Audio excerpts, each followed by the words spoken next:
आज आमच्याकडे बनणार आहेत कोकणातील पदार्थ घावणे. हा, तांदळाचं पीठ घेतलंय इथे.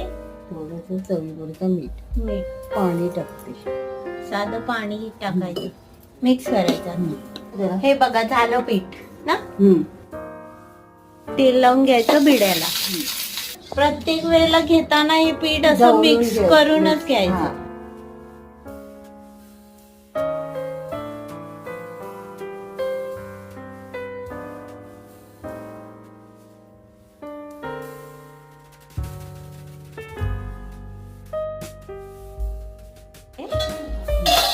आता ती काढणार आणि पलटणार. साईड साईडने काढायचं. परत थोडा वेळ वाफ द्यायची. घावणे झाले, तांदळाच्या पिठाचे घावणे.